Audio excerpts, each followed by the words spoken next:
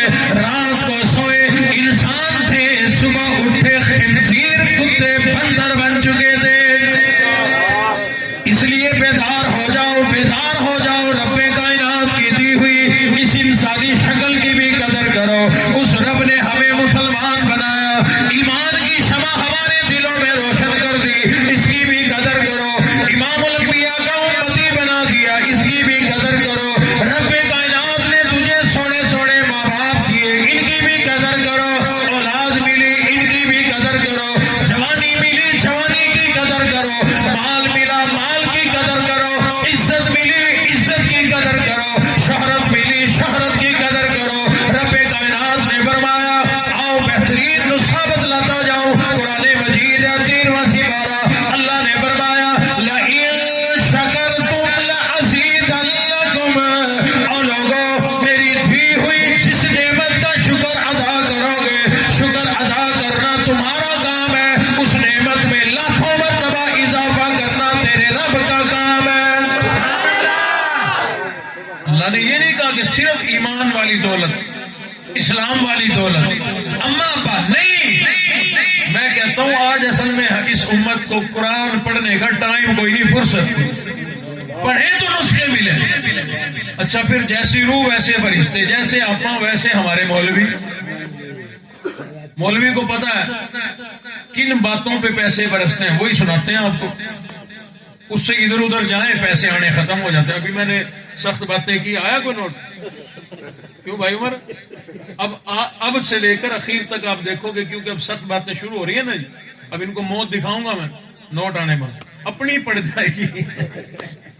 یہی وجہ ہے مولوی نہیں سناتا، میں دعوت نہیں دے رہا، اب کوئی نہ آئے، میں یہ نہیں کہہ رہا کہ ڈالو۔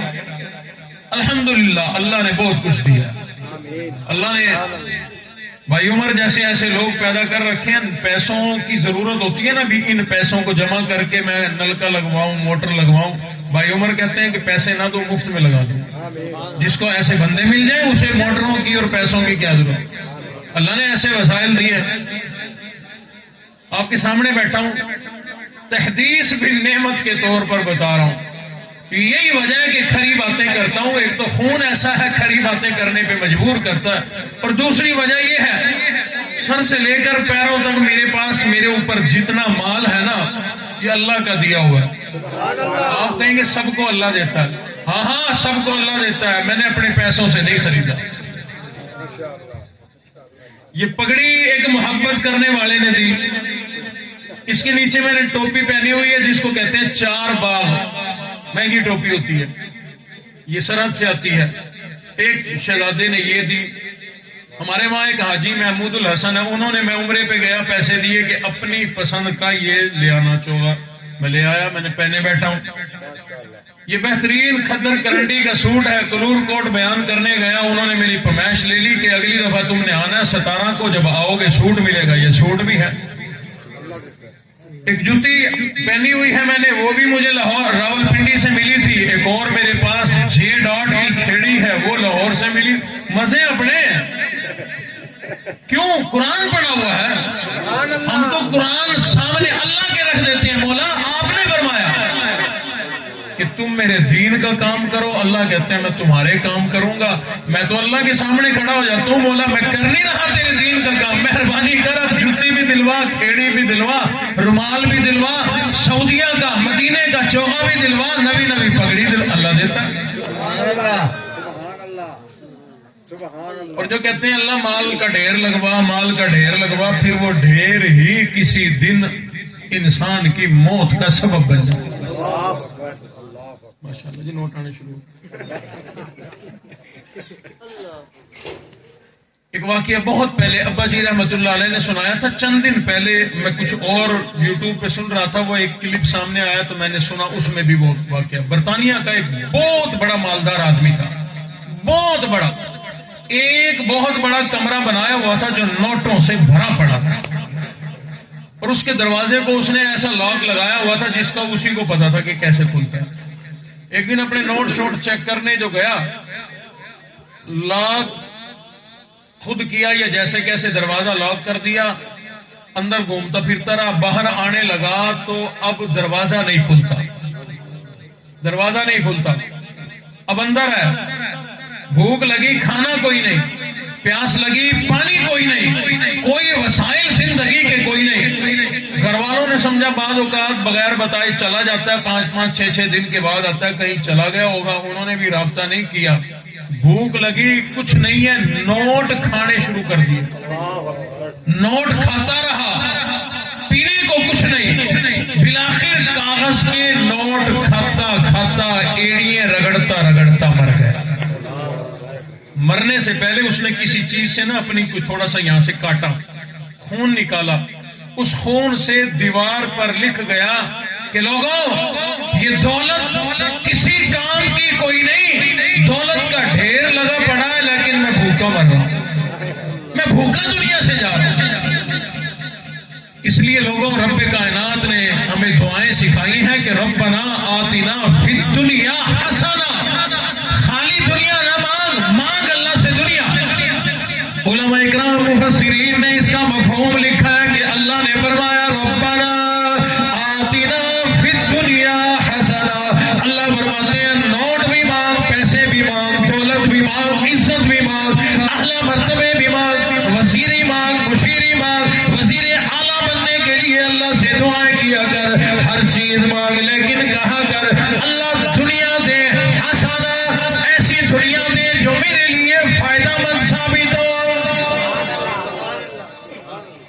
ورنہ دولت کے جو ڈھیر ہیں وہ لکھ کے گیا, بہت بڑا مالدار آدمی اپنا خون نکال کے وہ لکھ کے گیا کہ لوگوں دولت کا ڈھیر دیکھو, مجھ سے بڑا مالدار کوئی نہیں, اتنی بڑی دولت کے باوجود میں بھوکا دنیا سے جا رہا ہوں. نہیں معلوم کہ ہماری موت کیسے آئی, نہیں پتا, لوگ پتہ نہیں کیسے کیسے کن کن حال میں دنیا سے جا رہے ہیں. لیکن حضور علیہ الصلوۃ والسلام نے ارشاد فرمایا لوگوں جیسی تمہاری زندگی ہوگی, زندگی میں جو جملے بولنے کی تمہیں عادت ہوگی, کلمہ طیبہ پڑھنے کی عادت ہوگی, درود پاک پڑھنے کی عادت ہوگی, سبحان ربی الاعلیٰ کہنے کی عادت ہوگی, جب موت آئے گی اس وقت بھی یہی جملے بول رہے ہوگے, سبحان ربی الاعلیٰ کہنے کے لیے سر سجدے میں ہوگا, اپنی عادت بھی پوری کر رہے ہوگے, اسی حال میں دنیا سے چلے جاؤ گے. اور لوگوں سارے مسلمان بیٹھے ہو, خود بول کر بدلاؤ, جو آدمی سجدے میں سبحان ربی الاعلیٰ کہتے کہتے اپنے رب کے پاس چلا گیا, وہ سیدھا کدھر جائے گا؟ میرا ایمان ہے, امام الانبیاء کا فرمان ہے, ایسا آدمی مرتے ہی سیدھا جنت میں چلا جائے گا. ضلع مظفر گڑھ کی تحصیل علی پور دیہات کا ایک بابا جی میرے عزیز و اکارم وہاں بیٹھے, انہوں نے مجھے واقعہ سنایا. وہ بابا جی فجر کی نماز پڑھنے کے لیے گھر سے وضو کیا, 2 رکعت سنتیں اپنے گھر میں پڑھی, فرض پڑھنے کے لیے نماز پڑھنے کے لیے مسجد میں چلا گیا, امام کے پیچھے اللہ اکبر کہہ کے جماعت کے ساتھ نماز پڑھنا شروع کی. دوسری رکعت کے دوسرے سجدے میں سبحان ربی الاعلیٰ کہتے کہتے اپنے رب کے پاس چلا گیا. سیدھا سادہ آدمی تھا, لیکن نماز کے سجدوں کی عادت تھی, عادت تھی. اللہ نے وہ عادت ایسی پوری کرائی کہ سجدے کی حالت میں اپنے پاس بلا لیا.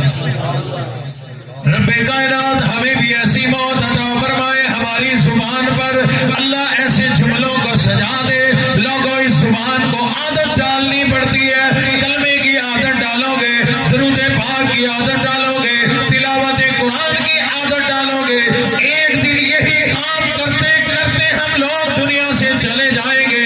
اور اگر اس کے برعکس جھوٹ بولنے کی عادت ڈالو گے, ہر وقت لوگوں کو دغا دینے کی عادت ڈالو گے, گالیاں دینے کی عادت ڈالو گے, ایک دن پھر جھوٹ بولتے بولتے, دغا دیتے دیتے, فراڈ کرتے کرتے, گالیاں دیتے دیتے ہم لوگ دنیا سے چلے جائیں گے. اور لوگوں اگلی بات بھی سنو, حضور نے فرمایا جو جملے بولتے بولتے تمہاری موت آئے گی وہی